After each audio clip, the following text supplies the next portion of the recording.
Also, before I jump into this video, I just want to say thank you all so much for getting me to 100 subscribers. I can't even believe that I'm already at 100. Like, that's pretty crazy to think about.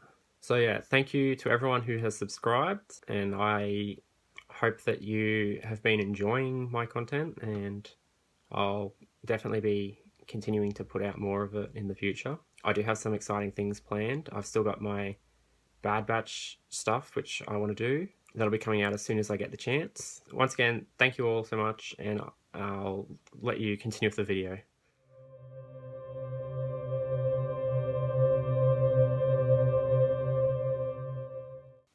Hello. Today I'm going to be reviewing Ruin and Rising by Leigh Bardugo.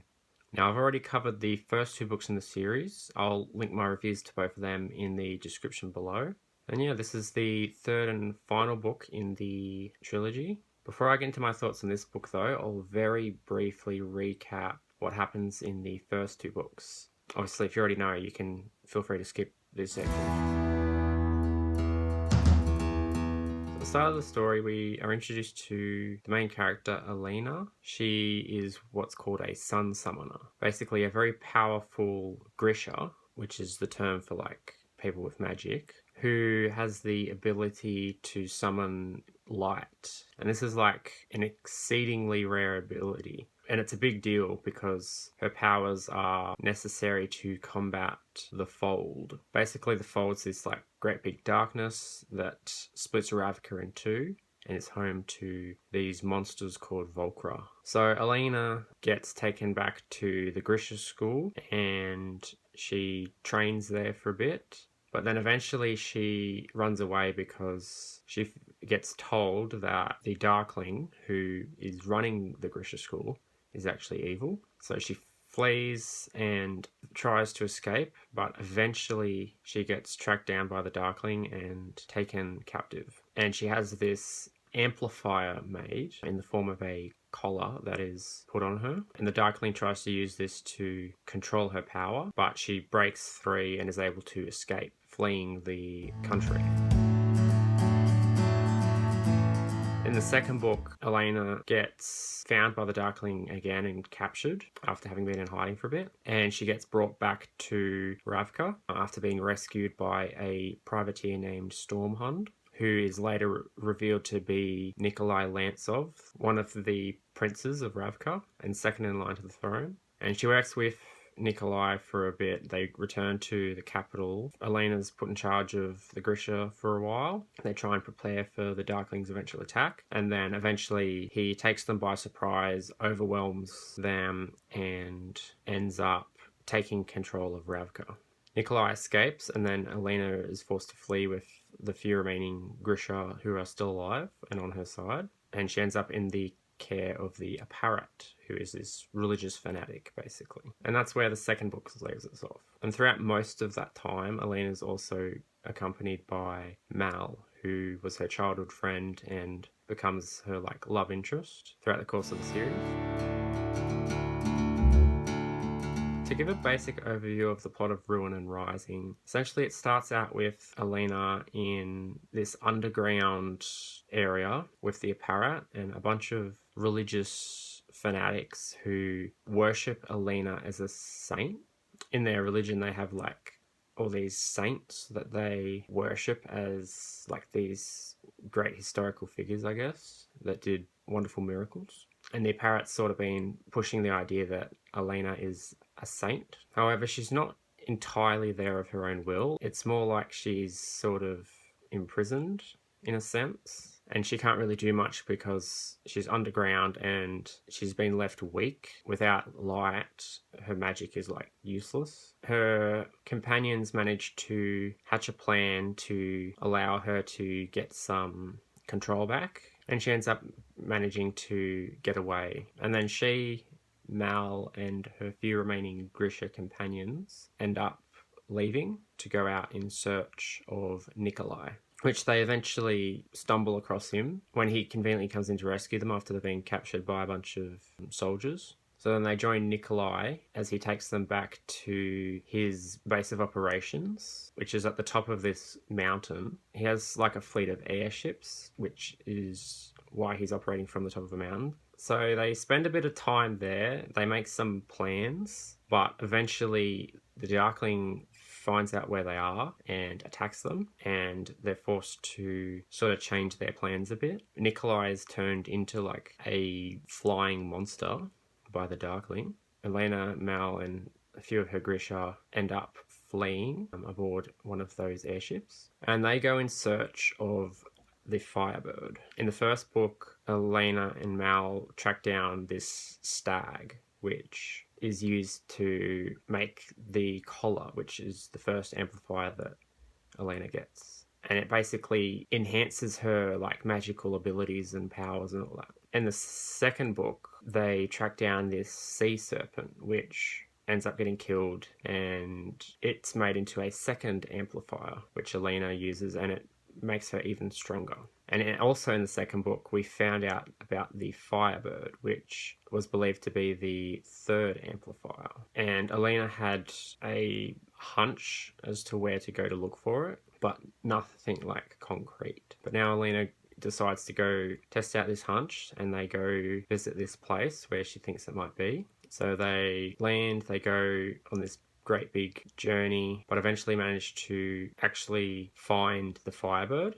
However, they don't end up killing it and making it into an amplifier, because it is revealed that the Firebird isn't the third amplifier. Mal is the third amplifier, which was an interesting plot twist. It also explains how Mal's able to be such a good tracker, because I didn't really touch on this in my reviews of the first two books, but he's meant to be this like the best tracker, and his tracking abilities seem unnaturally good. It always just felt a bit weird. Now that we found out that he's an amplifier, that makes sense now. Anyway, this is difficult news though, because in order to make the third amplifier, Alina has to kill Mal, which she obviously doesn't want to do. So after that news, they end up returning to the rest of their group, and then they hear about the Darkling's plan to cross the fold. So Alina and her Grisha hatch a plan to intercept him and try and kill him. They come up with a plan using Alina's newfound ability to make people appear invisible by like manipulating the light or something. Anyway, they attack the Darkling, and there's a big battle in the fold. The Darkling nearly captures Alina, but then she manages to escape and ends up alone with Mal for a bit. He urges her to kill him so she can use the third amplifier. So she ends up stabbing him with a knife. However, after this, instead of her getting even more power, her power vanishes. What instead happens is other people start getting like the sun summoner abilities, and then they end up starting to destroy the fold. The Darkling then comes over, and he's like devastated by the fact that now he's going to be like alone, because now that Alina's lost her power, she's not like him anymore. And while the Darkling's distracted, Alina is able to stab him with the knife and kill him. And then they're able to resurrect Mal. Following that, the story is pretty much over. In the end, Alina and Mal end up faking their deaths, changing their names, and starting a new life together. Alina is now without her powers, and Mal loses his unnatural tracking abilities, meaning they're both normal people now, and they live happily ever after. I think Alina's character was pretty good in this book. I complained about how she seemed very passive in the first book. In the second book, she was improved quite a bit and was a lot more compelling. And this third book, especially, she's actually compelling and feels like an active character. There's definitely a lot of interesting discussions and thoughts to do with like morality, which weighs on her mind a bit. And you get that sort of sense of that power hungriness, which seems to come from having these amplifiers and having this power. And her connection to the Darkling is continually explored a bit.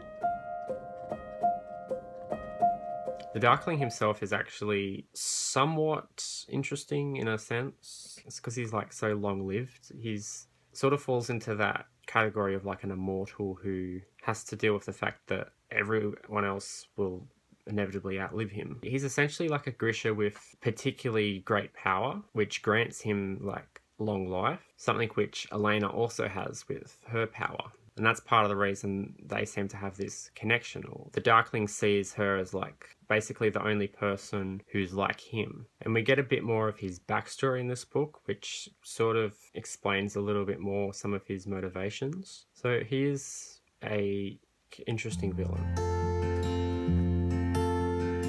In terms of the ending, personally, I didn't like the whole thing with Mal being resurrected. I think I mentioned this in one of my other videos, but I personally don't like character resurrections at all. I think it cheapens death if characters can come back to life.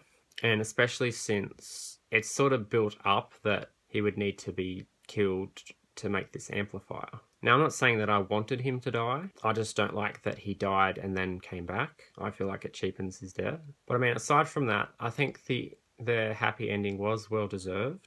And although they survive, Elena loses her powers, as I mentioned, and Mal loses his tracking abilities and all that. And there is that sort of like emptiness and mourning for what they have lost. However, particularly in Elena's case, I think it's overall probably the best because now they can grow old together. So I think overall it was a pretty good ending for her to lose those powers so she can have a chance to have a normal life. Nikolai ends up as the new king. I mentioned he gets turned into like a flying monster. That whole plot line was a little weak. It was a pretty big moment when the Darkling did that. And it was like, oh shit, that's not good. And it sort of led me to expect there'd be this, like, I know you're in there fight, you know, where he would attack like Alina or something and they have to like fight him, but also they don't want to like hurt him too much. And I was expecting that to happen. There wasn't really any of that though. He just sort of follows Alina around for a bit and then eventually she tries to heal him, which doesn't work. And then he nearly bites her once, but then like flees into the fold. And then he returns in the final battle to like fight for the good guys. It just felt a little weak. Like it didn't feel like it had much point because there wasn't a whole lot of tension around that. I feel like it wasn't explored to its fullest extent. Overall, to give my thoughts on this book, I think it was pretty good. I wasn't a massive fan of the first book. I thought it was alright, but it had some issues and only got good like towards the end. But then the second book was a lot better, and this third book was also a lot better. So it's definitely a series that I think gets better as it goes along, and I think overall it was pretty good. I wouldn't say it's like the best series out there, but I'd say it's a reasonably good read. Now, there are a couple other books connected to this series. I think there's a duology, which is set in the same universe, which I believe is from Nikolai's perspective. I'm not 100% sure if that's like a sequel or a prequel or a companion. I don't know because I haven't read them yet or done much research into that, but I probably will cover them at some point. Not too sure what to expect from that, but they presumably should be good because Nikolai was overall pretty good character, I think. Although the second book was definitely when he had his time to shine, and this third book he sort of takes a bit more of a back seat. There's also a Netflix adaptation of Shadow and Bone, so I might do a review on that, or I can compare it to the book to see how different it is, but probably won't do that for a little bit. I've got a few other things planned in the meantime. Anyway, so yeah, that's my overall thoughts on Ruin and Rising, as well as the Shadow and Bone book trilogy as a whole. I hope you enjoyed this review and found it helpful, and I'll see you all in the next one. Goodbye.